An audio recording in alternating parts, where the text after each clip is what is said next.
Okay, so you've got this incredible trip coming up, right? And you're looking to make it legendary. And the perfect resource just landed in our lap. You sent over Roberta Hill's blog, Staying Connected via your smartphone, your new best friend. From her website, Traveling into My 70s, such a good read. Seriously, this woman is my new travel guru. And you know what really struck me? She gets it. She does. For today's traveler, and especially for someone like Roberta, who's in her 70s, smartphones are so much more than just for, like, posting vacation selfies. Right. It's like your ultimate travel buddy, lifeline, everything. Totally. In fact, she even opens with this powerful point about how vital these devices are for refugees. Yeah, it's a good reminder, they're often lifelines for communication. Ugh. Especially when you're in a completely new place. You need that. It makes you realize just how much we depend on them when we're out of our element. 100%. Okay, but on a lighter note, GPS. Remember those days of wrestling with those giant paper maps? Oh, totally. Yeah. Trying to figure out which way was up. I actually kind of miss tracing my route with my finger, you know? But I have to admit, GPS, total game changer. Absolutely. And speaking of, Roberta mentions using a TomTom back in 2006. Remember those? Oh, yeah. I remember saving up forever to buy my first GPS unit. It's crazy how much tech has changed in such a short time. It really is. Like Roberta says, having a smartphone these days is like having a personal tour guide in your pocket. It's true. It's true. And one of her best tips, downloading maps for offline use. Genius, especially if you're worried about data roaming charges. Or even just finding, decent Wi-Fi, which can be a gamble depending on where you are. 100%.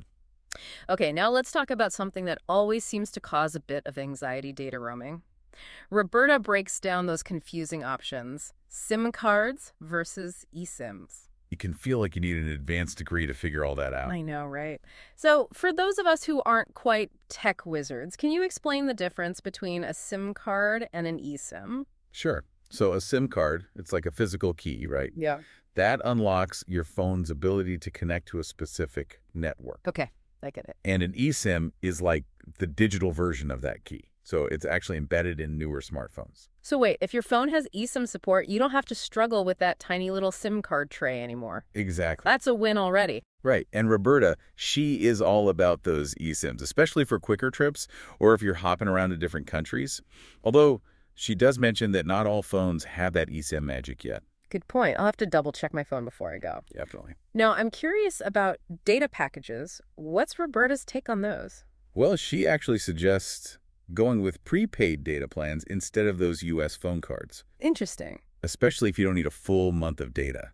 She specifically mentions T-Mobile as a good option. Okay, so for those quick trips abroad, eSIMs seem like the way to go, assuming your phone supports it, of course. Yeah, for sure. They're flexible, which is great when you're on the move. And they sound super easy to use. Roberta mentioned a couple of providers, Airlo and Holofly. She did.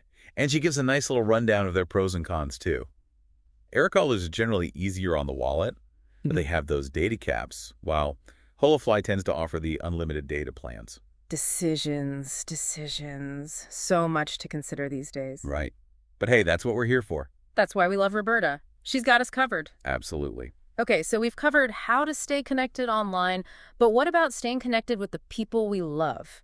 And, navigating all the amazing things we're going to experience? That's where apps come in, right? You got it, Mm. for sure. Roberta talks about, the classics, iMessage, FaceTime, WhatsApp. The Holy Trinity? Yeah. For staying close to your people when you're far away, those little check-ins, sharing photos, it really helps. Oh, it makes a difference, like having a little piece of home with you. Exactly. And speaking of feeling at home, even in a totally new place, she emphasizes how crucial WhatsApp is, especially in Asia. Oh, really? I use it for some friends overseas. Didn't realize it was big in Asia, too. Huge.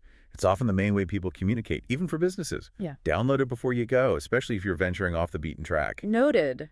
Downloading it ASAP. Good call. And on that note, she's big on setting up Uber, too. Oh, smart.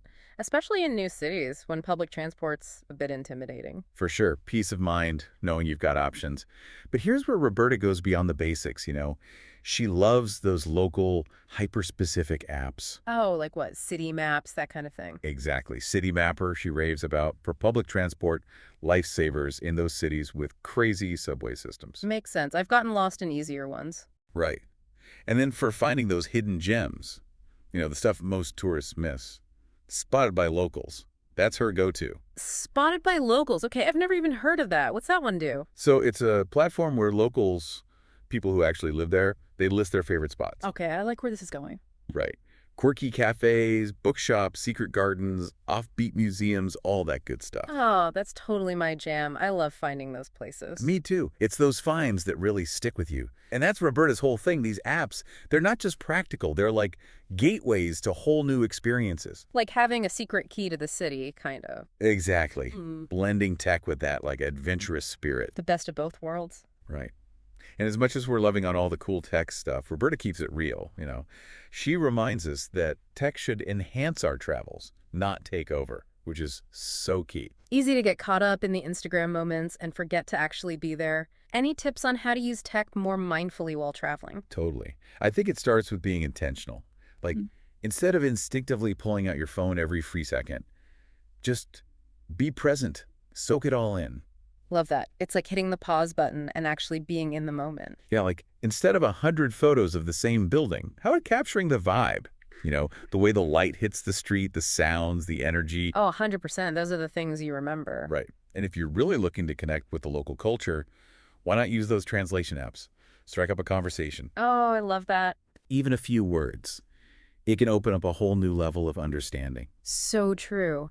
I once used a translation app to chat with this shopkeeper in Italy. He made these amazing leather goods, and we ended up having this whole conversation about his craft, his family's history. It was such a highlight of the trip. See, those genuine connections, those little windows into another way of life. That's the magic of travel. It really is. And sometimes, those moments happen because we put the phone down and we just let ourselves get a little lost, embrace the spontaneity. The unexpected detours. There's something so freeing about that, right? Yeah. Letting go that need to be constantly plugged in. It's like Roberta says, traveling with both wisdom and wonder. That childlike curiosity, the openness to new experiences, it's easy to lose sight of that as we get older. It's true. But it's always there, waiting to be rediscovered. It's like approaching each trip as an adventure. You're prepared, but you're also open to wherever it takes you. Exactly. And our phones can be amazing tools for that journey as long as we don't let them overshadow the experience itself. Exactly. They should enhance, connect us in meaningful ways, help us hold on to those memories. So as you pack your bags and charge your phone, remember, it's more than just a device, right? It's your passport to a world of connection, discovery, incredible experiences. But here's something to think about as you head out. Beyond just staying connected, how can you use your smartphone to really deepen your connection to the places you visit, the people you meet? Maybe it's finally starting that travel blog or using your camera to document your adventures in a new way, or even just journaling your experiences, making a digital scrapbook. Whatever it is, remember, the most important connection on your travels is with the world around you. So go explore, connect, and make some amazing memories.